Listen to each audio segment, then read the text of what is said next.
गेल्या महिन्याभरापासून आशा सेविका आणि आरोग्य सेविकांचं त्यांच्या वेतनासंबंधातील आणि इतर मागण्या पूर्ण करण्यासाठी आझाद मैदानावर आंदोलन सुरू होतं। यामध्ये किमान वेतन हे 6,000 असावं, ते महिन्याच्या 1 ते 10 तारखेपर्यंत मिळावं, आरोग्य सेविकांच्या रिक्त जागेवर नेमणूक व्हावी, असा मागण्यांचा याच्यामध्ये समावेश होता। या आंदोलनाची दखल घेत मुख्यमंत्री एकनाथ शिंदे यांनी उद्योग मंत्री उदय सामंत यांना आंदोलनातील आशा सेविकांशी चर्चा करण्यास पाठविले होते आणि अखेर आज 2,000 वेतनवाढ, प्रसूती रजा या मुद्द्यांवर आशा सेविकांचं आणि आरोग्य सेविकांचं 45 दिवसांपासून सुरू असलेलं आंदोलन स्थगित झालं।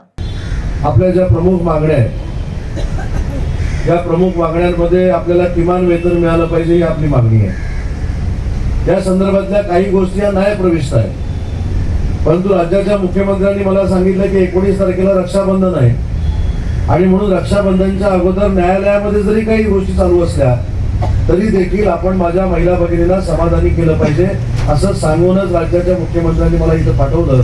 त्याच्यामुळे मला जे काही तुम्हाला समाधानी करता आलेलं आहे त्या गोष्टी मी इथे आपल्याला सांगतो। आज आपला 2700 महिला भगिनींचा हा प्रश्न आहे आणि 2700 महिला भगिनींना 12,000 रुपयाचा पगार आहे। आज आम्ही सगळ्यांनी बसून चर्चा करून माननीय मुख्यमंत्र्यांच्या आदेशानुसार मी देखील महानगरपालिकेचे आयुक्त भूषण गगराणी साहेबांची चर्चा केली।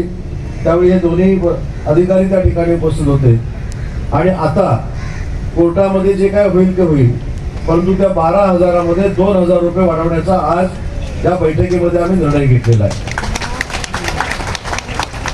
दुसरा महत्वाचा निर्णय जो आहे, प्रसूतीची रजा आपल्याला जी आवश्यक होती ती प्रसूतीची रजा देण्याचा देखील निर्णय आजच्या बैठकीमध्ये आम्ही घेतलेला आहे। तिसरा जो मुद्दा आहे की आशा सेविकांचे पैसे वाढवण्याचा, ते प्रकाशजींनी आम्हाला सांगितलं की शासनाचा GR आलेला आहे। आज तो देखील निर्णय आम्ही घेतला की जो शासनाचा GR आलेला आहे पगारवाढीचा, त्या पद्धतीनं महानगरपालिकेनं तुम्हाला पैसे दिले पाहिजेत, हा देखील निर्णय आजच्या बैठकीमध्ये घेण्यात आलेला आहे। आणि शेवटचा निर्णय जो आहे तो आपल्याला अपेक्षित आहे तो म्हणजे गट विम्याचा।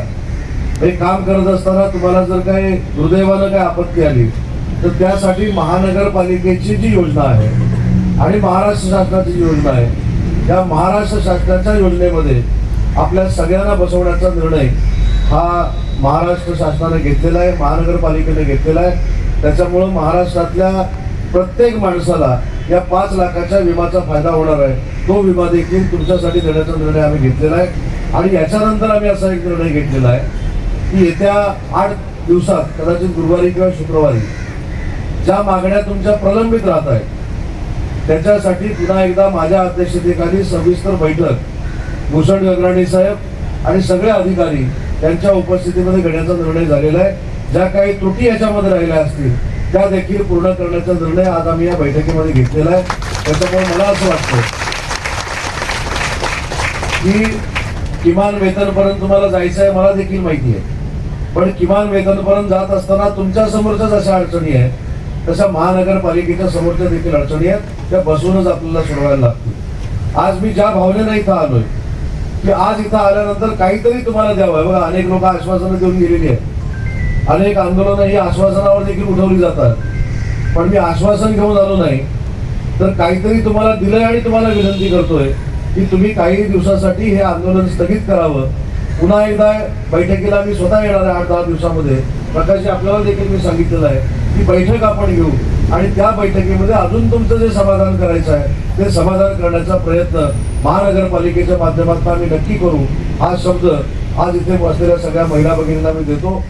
टाइम्स डिजिटलला लाईक करा, सबस्क्राईब करा, शेअर करा आणि बेल आयकॉन दाबायला विसरू नका। पाहत रहा टाइम्स डिजिटल।